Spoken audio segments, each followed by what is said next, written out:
Good evening, I'm Sarah Sapsanamma. Let's begin with the headlines of the hour. The main opposition, CPN-UML, demands resignation from ministers from the ruling coalition on moral grounds. Speaker Kimire directs the government for response to queries regarding Balkumari incident. Victims of Loansharks to spend the night in Thankot due to rain. A march past to be held tomorrow from Thankot to Singadarwar.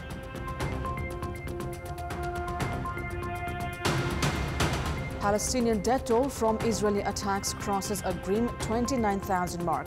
Israeli War Cabinet Minister Benny Gantz says talks for hostage release gaining momentum.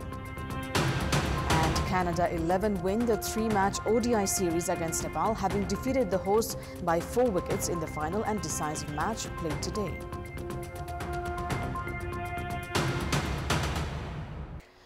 The main opposition, CPN-UML, has demanded resignation from 3 ministers from the ruling coalition on moral grounds.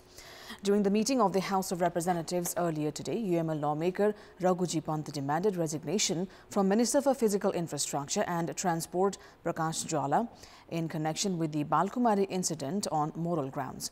He also said that it was illegitimate of the Minister for Health and Population, Mohan Bahadur Basne, to remain in the post after being dragged into a corruption case by the CIAA, and Minister for Culture, Tourism and Civil Aviation for his controversial decision regarding providing the land in Ramgram Lumbini on lease. He said that the opposition will raise voices until the ministers furnish their resignations. Likewise, Biraz Bhatta Shrestha of Rashtra Swatantra Party expressed objections, saying that the government had not made public the report of Balkumari incident. He warned of parliament obstruction if the government is not accountable towards lawmakers and the general public. During the meeting, Speaker Devraj Kimire directed the government to furnish answers to the questions raised by lawmakers regarding Balkumari incident. The probe commission had submitted a report on the Balkumari incident that claimed the lives of 2 youths on 29th of December last year and had termed Minister Jwala guilty. The government has yet to make public the report, while Minister Jwala has yet to take responsibility for the incident. Meanwhile, the meeting of the House of Representatives has been adjourned till 11 a.m. tomorrow due to lack of a quorum.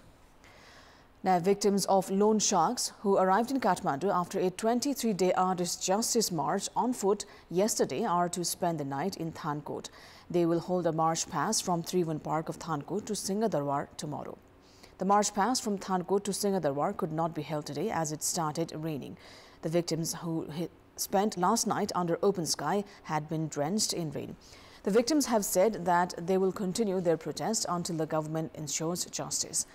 They had begun their justice march from Jhapa and Kanchanpur on 30th of January with the objective of sharing their grievances in federal capital.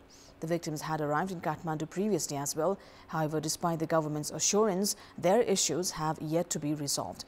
Victims of Loansharks of more than 28 districts have been protesting with their demands. Victims of Loansharks of more than 28 districts have been protesting and making their demands. It is time now for our segment Public Pulse, where you text us with your opinion. The question is, why have issues of public concern not been prioritized by political parties? Your options are A, power-focused, B, no election soon, and C, internal issues. The voting is on. Type NEWS, select your option A, B or C and send it to 34001 to share your opinion with us. The Mahasamiti meeting of Nepali Congress has endorsed all 3 reports with majority. Party's Vice President Purna Bahadur Khadka had presented policy report. General Secretary Gagan Thapa had furnished organizational report. Another General Secretary Bishwa Prakash Sharma had submitted political report, while spokesperson and Minister for Finance Prakash Sharan Mahat had submitted the report on the current status and challenges of the economy. Shyam Kimire had presented the report on accounts. The Nepal Army has expedited works to complete construction of 3 tunnelways and a bridge under the Katmandu-Tarai Madhesh fast track. Those who have been to the area share of their delight at the site, saying the works are of international standards. However, the overall project has appeared to have been sluggish for many reasons, including the failure to settle disputes related to land in the Kokona region and the case with construction company. Works have taken notable momentum between the 26-kilometer section between Kokana, which is the starting point of the track, and Mahadevtar, which has been divided into 11 packages and 13 sections for construction. The project, after a previous 2-year extension in its deadline, should now be ready by mid-April. However, issues of land acquisition, felling of trees and cases of the contractor company has dented the plans. The project requires acquisition of 5,172 ropani of land from private individuals. Of this, settlement has yet to be reached in 396 ropani of land. Likewise, of the 43,045 trees that need to be felled for the project, the Nepal Army has managed to cut down around 28,408. The Nepal Army says the project has hence only achieved around 30% progress. When Prime Minister Pushpa Kamal Dahal laid the foundation of the project some 6 years ago, he announced it would be of 72.5 kilometers length. However, Nepal Army, after conducting a detailed project report, revised the length to 70.977 kilometers while adding the number of bridges and tunnelways. There are 6 tunnelways in the project with a length of 10.05 kilometers in total and 89 bridges with a total length of 12.88 kilometers. 16 of these bridges are to be constructed in a geographically challenging terrain. The Nepal Army has said Nepal will have a first signature bridge constructed under the project. The Commission for the Investigation of Abuse of Authority, CIAA, has filed a corruption case against 7 individuals, including former Acting Chief District Officer of Chankheli Rural Municipality, Humla Bishnu Bahadur Shahi, at the Special Court. The corruption watchdog has filed the case against former CDO Shahi, Engineer Rudra Bahadur Oli, Assistant Sub-Engineer Harkadhan Buda, former Chairperson of Consumers Committee Gorakh Buda, Secretary Man Bahadur Edi, Treasurer Dalli Buda and Chairperson of Ward No. 6 Shaligram Edi, alleging them of irregularities in construction of the Field of Ward Office. The Pokhara Metropolis has issued a new building and infrastructure construction criteria prohibiting the construction of buildings of more than 5 floors. The metropolis has said the intention is to ensure that the beautiful mountains surrounding the city area should be visible from any building within the metropolis. Separate criteria have been determined by the metropolis for 10 different sectors, including residential buildings, tourism, industries, institutional buildings, sports facilities and airports, among others. The criteria for the popular Fewa Lake has been maintained at 65 meters, while that of Begnas Lake and Rupa Lake have been revised at 100 meters. The criteria for other lakes in Pokhara has been set at 50 meters.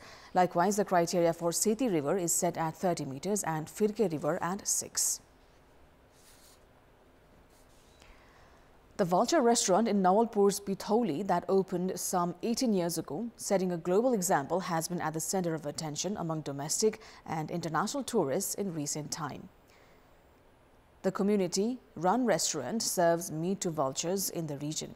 During its establishment year 2006, there were 72 vultures of 7 species in the region, which has increased to 517 of 8 species as of last year. Out of 9 total species of vultures recorded in Nepal, 8 can be observed in Nawalpur Pitholi. The restaurant stands in an area of around 50 hectares. 70 vultures had died in 2021 and 19 last year due to pesticides-contaminated meat. Experts in the field say contaminated meat, unmanaged electricity wires and nets, haphazard encroachment of forests, fire and lack of food and shelter has been threatening their existence. However, conservation efforts are underway in many places across the country as similar restaurants are in operation at the moment in Kaski, Rupandehi, Kailali, Dang, Sunsari, among others. Let's move on to international update.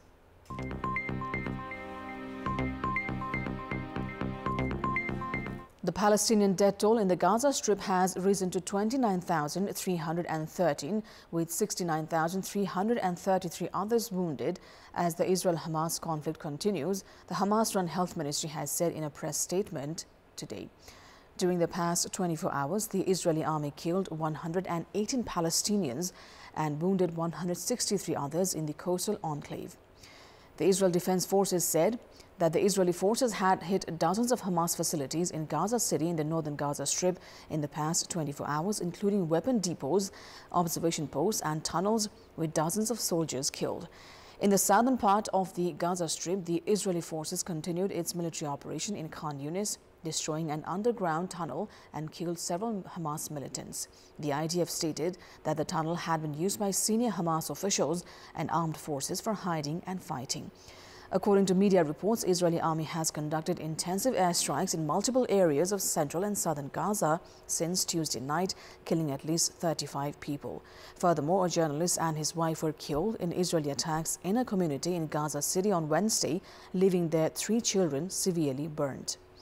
According to a statement released by the Israeli military, the IDF and the Israeli Security Agency conducted a joint operation on Tuesday night in the city of Jenin in the West Bank, killing 3 Palestinians and arresting 14 others. 3 Palestinians opened fire at motorists near an Israeli checkpoint in the occupied West Bank earlier today, killing 1 person and wounding 5 others near Jerusalem. 1 woman was seriously wounded and 4 others moderately wounded, Israel's ambulance service said in a statement.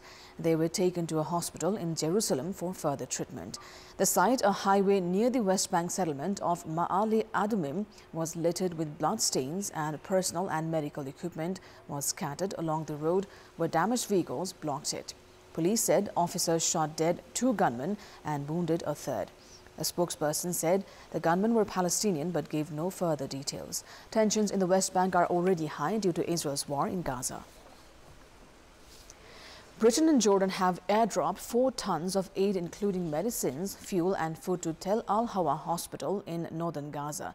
The UK-funded aid was delivered by Jordanian Air Force. 4 tons of supplies including medicines, food and fuel were delivered into the Strip on a Jordanian Air Force plane yesterday. Packages fitted with parachutes floated down to Tel Al-Hawa Hospital in northern Gaza.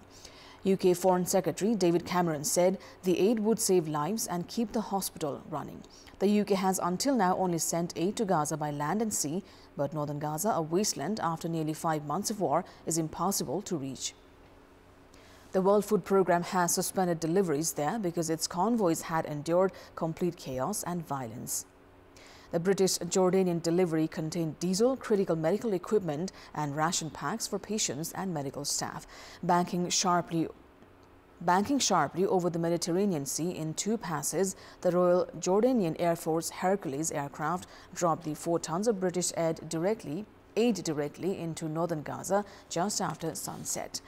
Indian farmers demanding higher prices for their crops said earlier today that they were still open to talks with the government to find a peaceful solution to the crisis after taking stock of protesters injured during the clashes with police yesterday. The farmers, mostly from the northern state of Punjab, have been demanding higher prices backed by law for their crops. They form an influential bloc of voters Prime Minister Narendra Modi cannot afford to anger ahead of general elections due by May. On Monday, the farmers' groups rejected the government's previous proposal for 5-year contracts and guaranteed support prices for produce such as corn, cotton and pulses. Farmers' Union leader Sarwan Singh Pandher has claimed that 1 protester was killed and 3 injured during yesterday's clashes with police, but police in Haryana state denied it. Similar protests 2 years ago, when farmers camped for months at the border of New Delhi, forced Modi's government to repeal a set of farm laws.